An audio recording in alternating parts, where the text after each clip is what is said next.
Hello friends, welcome to computer centric. दोस्तों, आज हम आईपी हेडर टॉपिक के ऊपर गेट में पूछे गए और हमने बनाए हुए कुछ क्वेश्चंस को सॉल्व करेंगे। दोस्तों, हमने आईपी हेडर बहुत ही अच्छे तरीके से समझा है। आईपी हेडर में कौन कौन से फील्ड्स होते हैं, उनका क्या काम होता है, उनका सिग्निफिकेंस क्या है, ये सारी चीजें हमने देखी है। आज हम उनके ऊपर के कुछ क्वेश्चंस को सॉल्व करेंगे। तो दोस्तों, सबसे पहला क्वेश्चन है, for which one of the following reasons does internet protocol, that is IP, use the field which is time to live in IP datagram header? मतलब time to live field का हम IP datagram में क्यों use करते हैं? Option A है ensure packets reach destination within that time. Option b है discard packets that reach later than time. C, prevent packets from looping indefinitely. And D है limit the time for which a packet gets queued in intermediate router. अब दोस्तों, हमने देखा है IP header में time to live field का use क्या होता है? To prevent packet from going into an infinite loop. क्योंकि दोस्तों, हमारा जो पैकेट है हमारे नेटवर्क में राउटर्स के एक राउटर के ऊपर से दूसरे राउटर के ऊपर अलग अलग पाथ से होकर के जाता है। अब ऐसा पॉसिबल है कि कई बार अगर वो पाथ प्रॉपर नहीं है तो मेरा पैकेट किसी लूप में घूमता ही रहेगा। इसे अवॉइड करने के लिए टाइम टू लिव फील्ड का हम यूज करते हैं, राइट? तो मेरा करेक्ट आंसर होगा दोस्तों C. It is used to prevent packets from looping indefinitely. Very easy. Next question, which one of the following fields of an IP header is not modified by a typical IP router? हमारा जो IP का router है वो हमारे IP header के किन fields को modify नहीं करता है? तो ऑप्शन ए दिया गया है चेकसम, बी है सोर्स एड्रेस, सी है टाइम टू लिव फील्ड और डी है लेंथ।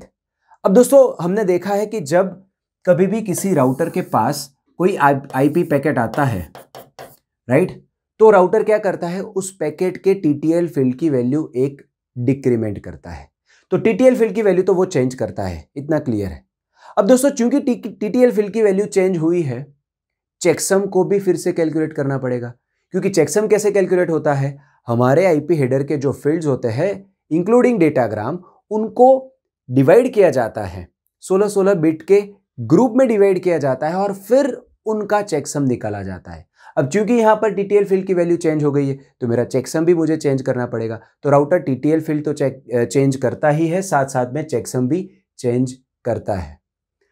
दूसरा है दोस्तों लेंथ। दोस्तों, अगर हमने देखा है कि MTU, मैक्सिमम ट्रांसमिशन यूनिट, अगर आपके पैकेट की लेंथ MTU से ज्यादा है तो हमारा राउटर उसे फ्रेगमेंट करेगा और वहां पर हमारी लेंथ को भी चेंज करेगा। तो दोस्तों, सही आंसर कौन सा होगा? Source address. हमारा जो सोर्स आईपी एड्रेस है वो कभी राउटर चेंज नहीं करता। जो सोर्स ने जिस पैकेट को जनरेट किया है उसमें आईपी हेडर के सोर्स आईपी एड्रेस फील्ड में जो वैल्यू है वही वैल्यू रहेगी अंत तक। तो हमारा करेक्ट आंसर क्या होगा? Source address. Next question, host A sends an IP datagram D to host B. Assume that no error occurred during the transmission of D. When D reaches to B, which of the following header fields may be different from that of the original datagram D? मतलब host ने जब ये datagram D को generate किया है और वो जब डेस्टिनेशन तक पहुंचे तब बीच में आईपी हेडर के कौन कौन से फील्ड्स चेंज हो सकते हैं। अब फर्स्ट हमें दिया है टीटीएल, तो हमने देखा है yes obviously TTL is decremented by 1 at every hop. हर एक राउटर उसे एक एक डिक्रीमेंट करता है, तो ये बात सही है, यस टीटीएल विल बी डिक्रीमेंटेड। तो मतलब टीटीएल चेंज होगा, राइट? तो एक तो 1 आएगा। अब चूंकि टीटीएल चेंज होगा तो चेकसम भी चेंज होगा, तो 2 भी होगा और फ्रेगमेंटेशन ऑफसेट भी चेंज होगा, क्योंकि हमारा ओरिजिनल जो डेटाग्राम है अगर MTU से बड़ा है तो वो डिवाइड होगा, तो फ्रेगमेंटेशन ऑफसेट की वैल्यू भी चेंज होगी। तो दोस्तों, क्या आंसर आएगा? तीनों की तीनों चेंज होगी, मतलब हमारा आंसर होगा डी, 1, 2 एंड 3, राइट? नेक्स्ट है, what will be the final value of TTL at destination PC1 when the packet is sent from source PC0, right. मतलब हमारा पैकेट PC0 से यहाँ से जनरेट होता है, फिर इस राउटर के पास जाता है, फिर यहाँ से यहाँ, यहाँ से यहाँ, यहाँ से यहाँ, और फिर इस डेस्टिनेशन तक पहुँचता है। क्या बोला गया, जब डेस्टिनेशन पे पहुँचते हैं वहाँ पर TTL फील्ड की वैल्यू क्या होगी। Assume initial value of TTL is the maximum possible value। अब दोस्तों टाइम टू लीव फील्ड जो है IP हेडर में, उसके लिए 8 बिट्स दिए गए। कितने? 8 bits are given to TTL field. अब दोस्तों 8 बिट से सबसे बड़ा नंबर क्या रिप्रेजेंट होगा? It will be from 0 to 255, right. तो सबसे बड़ा नंबर होगा 255। तो इनिशियली जब यहां पर हमने पैकेट बनाया तब यहां पर TTL फील्ड की वैल्यू है 255। फिर जब ये राउटर के पास जाता है, यहां पर आता है, तब वो वैल्यू बनेगी दोस्तों, क्या बनेगी? It will become 254। फिर वो जब इस राउटर के पास जाएगी तब वो बनेगी 253, फिर यहां पर बनेगी 252, फिर यहां पर बनेगी 251, और दोस्तों जब वो हमारे डेस्टिनेशन पे आएगी तब भी और एक बार TTL फील्ड की वैल्यू डिक्रीमेंट होगी और वो होगी 250। तो दोस्तों हमारा आंसर आएगा 250। Correct answer would be c. दोस्तों जब कभी भी एक क्वेश्चन पूछा जाए, इस तरह का क्वेश्चन पूछा जाए, तो आपको डेस्टिनेशन जो डिवाइस है वहां पर भी TTL फील्ड की वैल्यू एक कम करनी है, क्योंकि वहां पर भी एक वैल्यू कम होगी और फिर जाकर के वो ट्रांसपोर्ट लेयर और एप्लीकेशन लेयर पे जाएगा, राइट। तो यहां पर वो और एक वैल्यू डिक्रीमेंट होगी, तो मेरा आंसर क्या होगा? 250। ठीक है। Next, if the total length field of IP header has value 2048 in decimal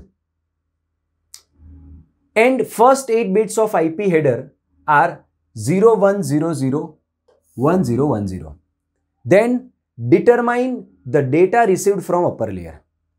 दोस्तों यहां पर ये लिंक्ड क्वेश्चन, हम पहला वाला क्वेश्चन पहले खत्म कर देते हैं, फिर दूसरा वाला देखते हैं। ठीक है। तो क्या बोला गया है, हमारा जो IP हेडर है उसमें टोटल लेंथ फील्ड,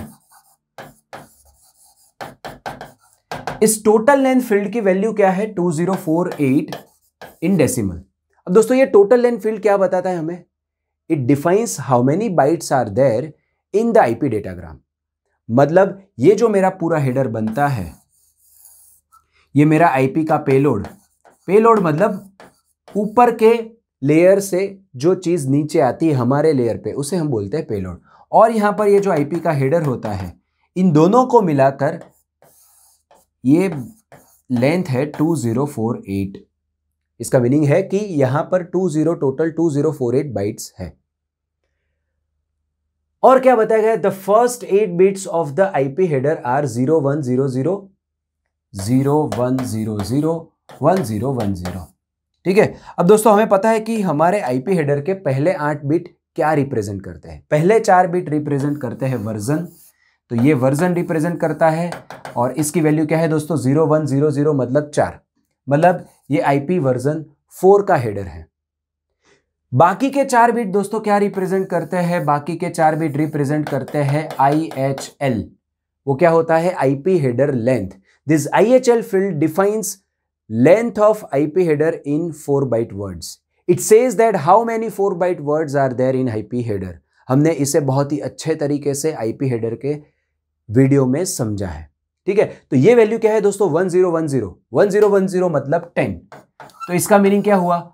हमारे IP हेडर में देयर आर 10 4 बाइट वर्ड्स। मतलब मेरे IP हेडर की साइज क्या हुई? 10 मल्टीप्लाइड बाय 4 दैट इज 40। मेरे IP हेडर की साइज हुई 40 बाइट, तो ये बन गई 40 बाइट। अब हमें क्वेश्चन में क्या पूछा है? Then determine the data received from upper layer. मतलब हमें इतना ढूंढना है। तो सिंपल सी बात है दोस्तों, आप सब्ट्रैक्ट कर दीजिए 2048 माइनस 40, तो मेरा आंसर आएगा 8002।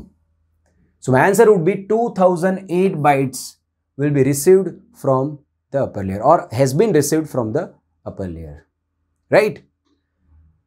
समझे? राइट।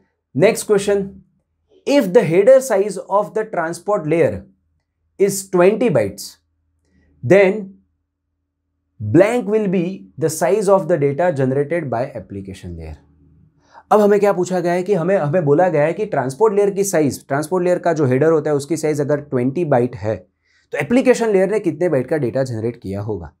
अब दोस्तों ये जो हमारा पेलोड होता है, ये हमारे पेलोड में क्या चीज होती है दोस्तों, हमारे पेलोड में एक होता है ट्रांसपोर्ट का हेडर और एप्लीकेशन लेयर ने जो डेटा जनरेट किया हुआ है वो। हमें ये पता है, अभी अभी हमने ढूंढा, ये पूरी चीज है 2008 बाइट की और हमें ट्रांसपोर्ट लेयर का हेडर कितने बाइट का दिया हुआ है, 20 बाइट का।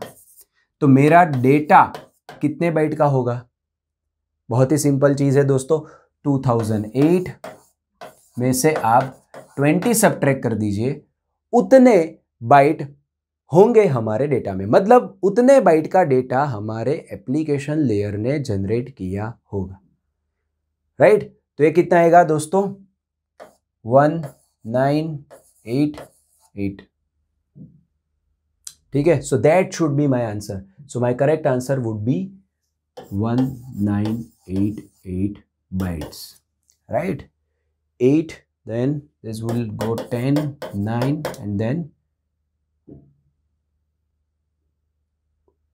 1, right? So 10 minus 2, 8, 9 and then 1.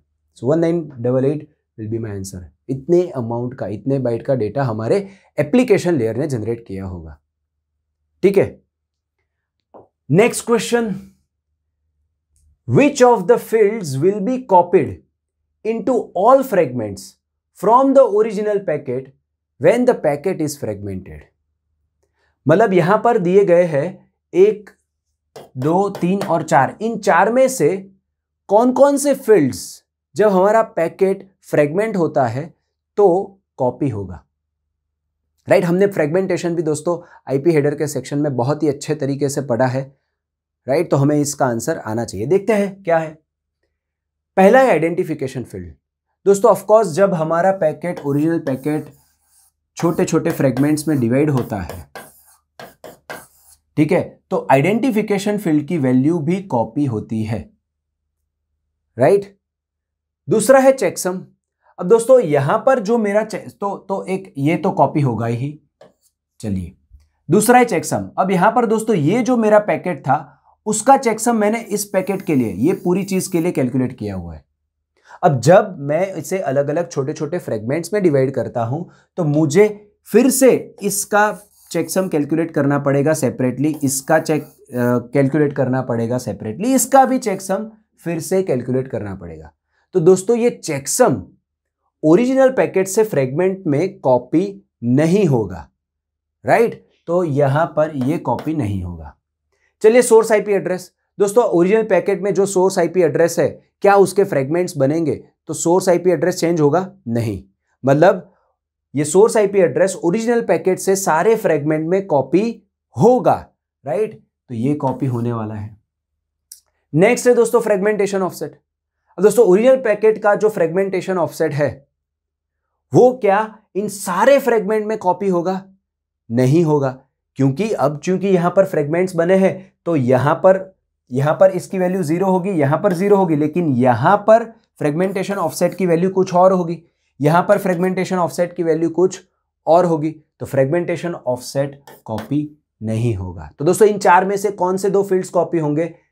Identification field and source IP address. मतलब 1 and 3 will be copied, so my answer will be b. दोस्तों हमारा अगला सवाल है, an IP datagram of size 1000 bytes arrives at a router. The router has to forward this packet on a link whose MTU is 100 bytes. Assume that the size of the IP header is 20 bytes. The number of fragments that the IP datagram will be divided into for transmission is. अब दोस्तों हमें क्या बताया गया है कि एक हमारा राउटर है, राइट। अब इस राउटर के पास कितने बाइट का डेटा आता है? 1000 बाइट का। इस राउटर के पास 1000 बाइट का डेटा आता है।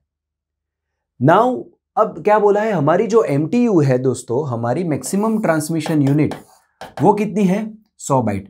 100 बाइट मतलब आपका एक फ्रेगमेंट 100 बाइट का होना चाहिए। मैक्सिमम आपका एक फ्रेगमेंट 100 बाइट का हो सकता है, उससे ज्यादा नहीं हो सकता।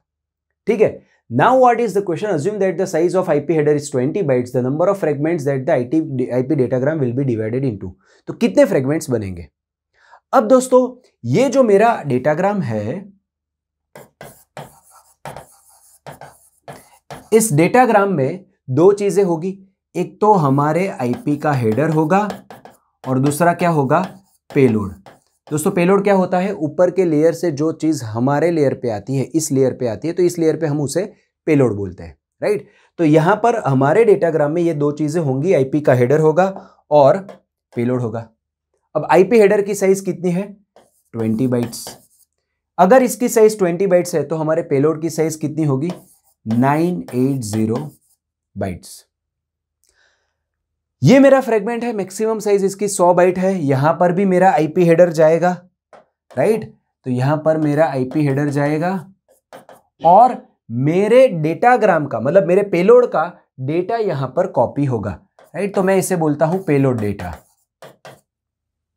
ठीक है।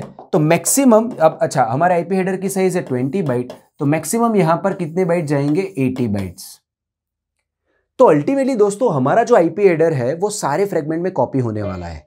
डिवाइड एक्चुअली क्या होता है? हमारा पेलोड, ठीक है। तो ये 980 बाइट डिवाइडेड बाय 80 अगर हम करें, then will get the number of fragments, right. So the correct answer would be 980 divided by 80 और उसका भी हम सीलिंग लेंगे, राइट। क्योंकि मान लीजिए, अच्छा इसका आंसर क्या आता है? इसका आंसर अप्रोक्सीमेटली आएगा 12 point something, right. So 12 point something और उसका हम अगर सीलिंग लेते हैं then our answer would be 13, right. दोस्तों 12.5 फ्रेगमेंट्स बनेंगे, ऐसी कोई चीज नहीं होती है, राइट। तो अपर फ्रेगमेंट सीलिंग वैल्यू हम उसकी लेंगे तो मिलेगी मुझे 13। ये किस तरह से कैलकुलेट किया दोस्तों? हमारा जो पहला फ्रेगमेंट होगा इसमें से 980 में से पहले 80 बाइट उसमें जाएंगे, दूसरे फ्रेगमेंट में दूसरे 80 जाएंगे, तीसरे में तीसरे 80 जाएंगे। तो ऐसे कितने फ्रेगमेंट बनेंगे? तो सिंपल सी चीज है, it would be 980 divided by 80 और उसकी हम सीलिंग वैल्यू लेंगे, right. So my answer would be 13। तो दोस्तों टोटल 13 फ्रेगमेंट्स बनेंगे। तो दोस्तों इस तरह के क्वेश्चंस काफी आते हैं एग्जाम में, राइट, कि भी इसके कितने फ्रेगमेंट बनेंगे। आपको सिंपल सी चीज क्या करनी है? आपको आइडेंटिफाई करना है कि हमारे नेटवर्क लेयर का पेलोड क्या है। एक्चुअली पेलोड डिवाइड होकर के हमारे फ्रेगमेंट्स बनते हैं और 20 बाइट का तो जो आईपी हेडर है वो तो कॉपी होता है, मतलब ज्यादातर फील्ड्स कॉपी होते हैं, बाकी कुछ कुछ फील्ड्स चेंज होते हैं, ठीक है। तो आपको क्या करना है? आपको पेलोड की लेंथ ढूंढनी है और हमारी एमटीयू क्या है उसमें से 20 बाइट्स और उसमें से आईपी हेडर के जितने बाइट्स दिए गए हो उतने सबट्रैक्ट करके बाकी की जो वैल्यू आती है उससे इस वैल्यू को डिवाइड करना है और उसकी सीलिंग लेनी है, राइट। बहुत ही सिंपल सी चीज है दोस्तों, लॉजिकल चीज है, इसमें बहुत कुछ ये टेंशन लेने की जरूरत नहीं है, राइट।